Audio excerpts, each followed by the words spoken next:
So my second mold experience, and since that other mold experience, the first one, I've been terrified of mold ever since. So, and over the years, I learned more and more about mold and the effects and all that. So anyway. Well, that's a common theme with our clients too. And honestly, yeah, it can become one of the biggest hurdles with people moving on with their lives in recovery. That's bro science, as Adam likes to say. That's right.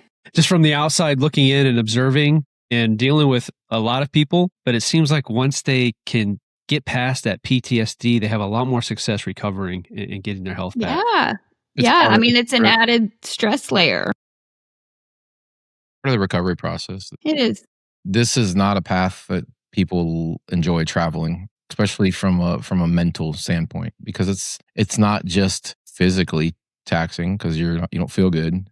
It's financially taxing because it costs you one way or the other, whether you fix it or move, or correct it. It's going to cost you, and then all the other stressors that go along with it. So after the fact, I understand the fear involved in it. I do, and I spend a lot of time talking to my clients about that particular thing. Control becomes an issue. People obviously at that point are hypersensitive, hyper vigilant, hyper diligent because they went through this traumatic experience, and that's to be expected. So that takes time to get to some level of acceptance, to get off of that merry-go-round you've put yourself on of stress and fear and all the physical things that go along with that. That's part of this process. It is. No matter what anybody says, it's not like you walk right back in that environment and, with a smile on your face in most cases. There has to be some level of, God, I hope this never happens again. I hope there's no other issues. Of course you would feel that way. That there's nothing to feel bad about. Education, which is why we're here, talking about this and talking to people like you. It is that for a lot of people. Prepare yourself for the process, understand what the goal is, what the limitations are, and ultimately what you're trying to hope to achieve. On the other end, the physical end, like you, how do I get my body right afterwards? Yeah. How do I now, and I use that detox word is thrown around a lot, and I know it can be a trigger word for some people, but how do I, whether you call it detoxing or healing or whatever you want to call it, how do I get my body right again? That's a big question for a lot of people. Yeah. And hopefully, we want to teach people for it to be a healthy fear so that their exposure doesn't happen again, for sure. And not the unhealthy fear that I see that can send people just spiraling. Yeah, it can. Yeah, totally. I'll tell briefly my last experience with mold and then how I detoxed from it and how I would recommend other people to detox as well. It's the same process that I followed. I think it was last October, I moved into a rental house. It was after, on the tail end of a divorce, moving out of home, which nothing was wrong with it except for the price. So we moved into a rental house. I was so overloaded with stress. My nervous system was a wreck. And then moving on top of that, packing everything up, and then having to unpack it when you move. Mold was not on the top of my mind to even be looking for. I was so excited to find a house within the kids' school district and not have to switch their schools. And that was just amazing to me. So I was like, this is great. And the day we moved in, all the boxes were in, everything was in. And that's where I find the mold on the windowsill in my bedroom. Like, awesome. This is great. I sent it to a friend and I was like, I just found this in my room, in my bedroom. I was like, do you think it's mold? I knew it was mold. I knew it was. In my room where I sleep. And, since I've been exposed to it before, my body recognizes it. And I was like, I'm not moving. I don't have the energy. I was so depleted by that point. Energy-wise, I'm sure I was flared up autoimmune-wise. And I was like, I have to stay. Like, what can I do? I've got to ask for this to be remediated. I've got to ask the landlord to do something. So the house was still is owned by a realty company, just an individual. Mm-hmm. And since it was so new, I don't think I mentioned anything until after a month or so. after it just started creeping in my mind, like, you're sleeping, breathing, living in mold again, Katherine. You have to do something about it for your health and the kids' health. And I reached out to the company and I was told, if you want to break the lease, that's fine. No other tenants have ever complained about symptoms. Nobody else has ever had a problem with it. So, if it's all good with you, we can just part ways.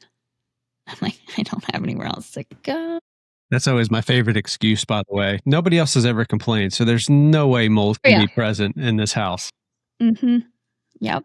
So I felt, I don't know, I was at a loss. They weren't going to pay for anything, just you don't have to live here. And then over time, they eventually offered to, I think I told y'all a few weeks ago, to bring in their cleaning crew and bleach it or do whatever they had to do. I put that in air quotes. And I said, no, I don't want to do that. I was afraid they're not going to know what they're doing. So they're going to, get all the mold spores everywhere.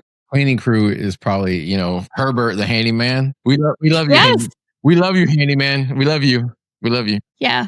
Or come in and paint. Mold. Don't remediate mold, please. Yeah, please don't. I said no. And I was going to find some way to do something temporarily. They sorry about that. We had to take a little break there. They offered to clean, bring in a cleaning crew to clean. And you said, no, I'm not interested. What happened after that? I just began to research remediation companies. I couldn't afford it at the time. So long story short, I found a company that would fog the house with peroxide and vinegar. Last conversation, I couldn't remember the other ingredient. But so if nothing else, it put me or gave me peace of mind. Put you at ease. Sleeping in there every night, just knowing that something had been done, whether it did anything or not.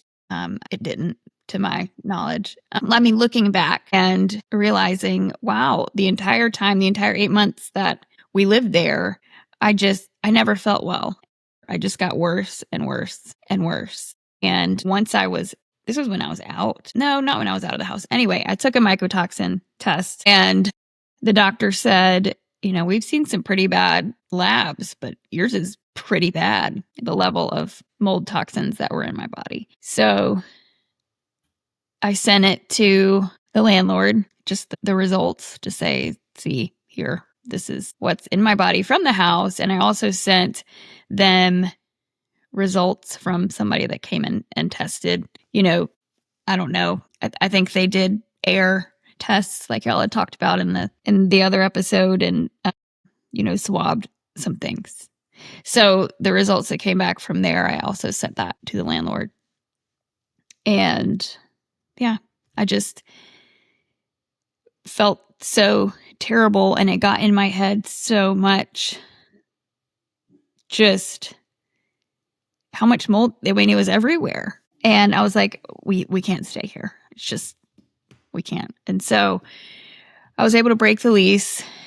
And like you and I had talked about in an earlier conversation, they're kind of happy to let you go before you start shouting, screaming from the rooftops. But ironically, the maintenance person for our house, who was very, very nice, he and his family ended up moving into that house. Boy. And I told them, if y'all start experiencing weird symptoms, just know there is a lot of mold in this house. So as far as I know, they're still there. Mm. It's unfortunate. Yeah, again, that's the I'm gonna say odd thing. That's the way it seems to be with this though, where some people's body, doesn't seem to at least outwardly show symptoms, or maybe they're just in a much better situation physically. Yeah. To deal with it than other matters. Genetics and all the other factors that's why I call it bro science, because we are very complicated beings, and we have our biology is a universe. And so, but what is obvious to those who are around this industry is that you're not alone. It's not just one person on the planet. There are lots of people who find themselves in these situations where they're being exposed and it's causing issues. Yeah. Physically, mentally, the list goes on, and somewhere in between, and then you do go down that rabbit hole of how do I deal with this? And when you're in a situation where you don't own the building, it puts you in a very precarious situation, and it puts the owner in a precarious situation because maybe they don't know about this. Maybe they're ignorant to it willfully in some cases and don't know the process either. And as far as they know, we're still handling this type of stuff the same way they did 50 years ago, which is bleach it, paint over it. And so I try not to judge. And in a lot of cases, we know that people know and they won't do anything to do about it. And they'd rather let you out of the lease and they don't really care. Ultimately, it's a fiscal decision for most people. And, that's harder for me to digest, and so it is complicated. But then you as the individual find yourself in the situation and you're caught between a rock and a hard place. And obviously you have to put your physical yourself at the forefront of the decision. Yeah. And you endured it as long as you could until you couldn't anymore and tried to take, measures, whether they were full measures or half measures to try to make the environment more palatable for you. Yeah. I understand that too. Not everybody can go to the extreme of hiring a remediator. Either they don't own it or they can't afford it to take care of the issue. And so, in some cases, people do have to take other measures. And I'm not here to judge with that either. That there's different opinions on chemical treatment and what benefit you can get from it. And it's hard to say. I think every case is individual, but there is an ultimate way, which is removal, and that's typically what remediators practice, which is the process of actually physically removing the materials that have the growth in them, on them, and then trying to remove the particulate, the spores, and anything else from the surfaces of the rest and the remainder of the material in the building. And that is a very quick description of the process, but that's essentially what it entails. So there are full measures, there are half measures, and ultimately reducing your exposure to growth is the goal. And so that in itself, is the ultimate approach. But like you said, in most cases, most people don't understand it to begin with, and I wouldn't either. Yeah. If I wasn't in this odd industry or hadn't been exposed to it before either. Yeah. So the more I tell people outside of my world what we do or show them pictures, and they're like, "Holy, what?" You are literally deconstructing buildings to take care of these issues. But in some cases, that's what it takes. I feel like when I got the mycotoxin test back, it felt almost validating in a sense. Yeah. Because at some points I was like, did I do the right thing? Should we have stayed there? Yeah. Oh. And it was just helpful to actually be able to see what was going on inside my body. How can that not, though? Yeah. How can that not? And it's an odd feeling to be like, I am exposed. Yeah. Like, yes, look at this. But I can see how when you're dealing with something non-visible, something that most people don't have awareness of or care to be aware, or again, just aren't concerned about. And for you to show, that you're one of those who do have sensitivities, having something to validate that is powerful in knowing at that point, okay, I can now start putting a plan in place. And maybe this is one variable of why I don't feel well. That's the other discussion that we don't have often. It's not always the magic pill. If you are an ultra stressed out person and you're in a messed up relationship or work or whatever, if you eliminate the mold piece of it, but you still got 30 other things that tax your immune and your nervous system, you probably aren't going to feel 100% better after removing the mold from the environment or removing yourself from that environment. You still then need to take care of all those other things to try to get yourself regulated, and then obviously deal with the repercussions of having those exposures. Yeah. And I think that I can't wait to talk to you more about the detox, or that side of it. Again, I don't know why I have an issue, because I hear people criticize that word too often. But the path to healing your body, I'm very interested in talking to you more about that.